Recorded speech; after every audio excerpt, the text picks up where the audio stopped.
Kukramäe ratsatalus valitseb juulikuine vaikus ja rahu. Hobused võtavad Koplis päikesevanni ja ajavad vastastikku keelt kõrva. Kitsed koorivad võsa. Peremees Eerik sügab koera ja peab rehnuti, kuidas poriplatsile maneesi rajada. Sepp teeb tallis märale maniküüri.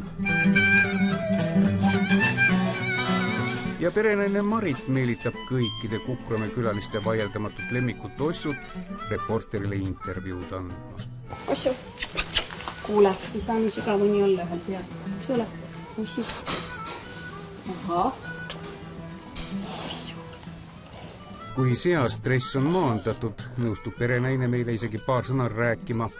Marit ja Eerik tulid Kukramäele 8 aastat tagasi. No siis oli siin ainult lagunenud sigala, võsa ja suur tükk tühja maad. Kõigepealt ei olnudki äriidee. Kõigepealt oli mõte leida koht, kus oleks võimalik Tallinna lähedal pidada oma hobuseid, treenida, käia nendega võistlemas.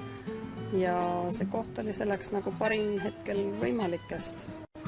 Aga kuna siin oli perspektiivi teha tall suuremaks, rohkem hobuseid hankida ja kohe tulid ka esimesed õpilased, ratsutamishuvilised, siis lihtsalt nii ta kasvas. No alguses oli ikka 2 hobust ainult, jah. Ja tänaseks on siis 45. Kuid ka Kukramäe talli pärastlõunane siesta on täis vaikset tegutsemist ja loomadest lummatud lapsi jagub nii tallidesse kui karjamaale.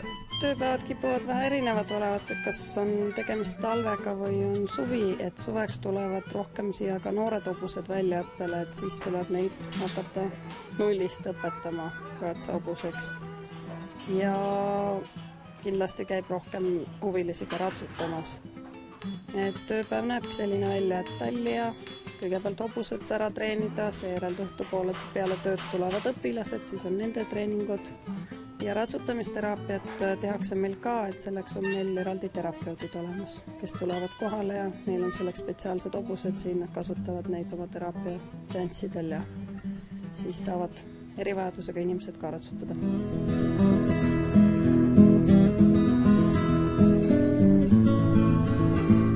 Kui hobused ja treeneritöö on Mariti mure, siis muu talupidamine, hooned, söödad, masinad on kõik Eeriku teha.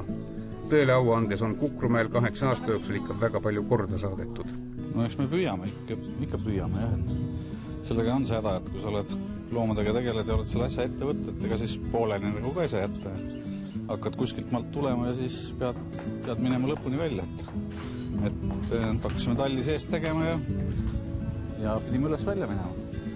Hobused said kõik omale vajalikud väljavaated ja saavad päikest nautida ja nii me siin toimetame. Sel nädalal toimuvad Ruilas järjekordsed Eesti meistrivõistlused ratsutamises.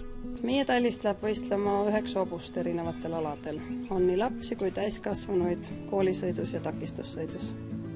No kumb paremini läheb sinu tallitruukudega, kas see koolisõid või takistussõid? Mulle endale hingelähedasem treenerina on takistussõit, sest ma olen sellega ise rohkem tegelenud. Aga kuna on palju lapsi, kes ei soovi hüpata või ei tule see neil piisavalt hästi välja, et sellel alal võistelda, siis me treenime loomulikult ka koolisõiduhuvilisi õpilasi.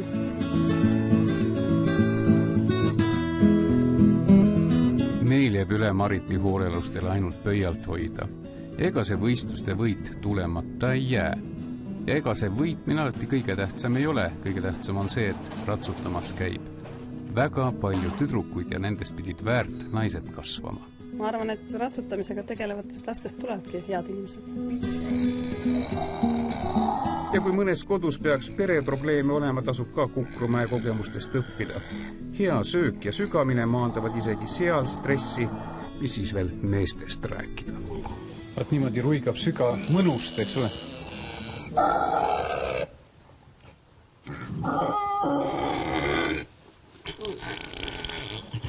Maandatud siga.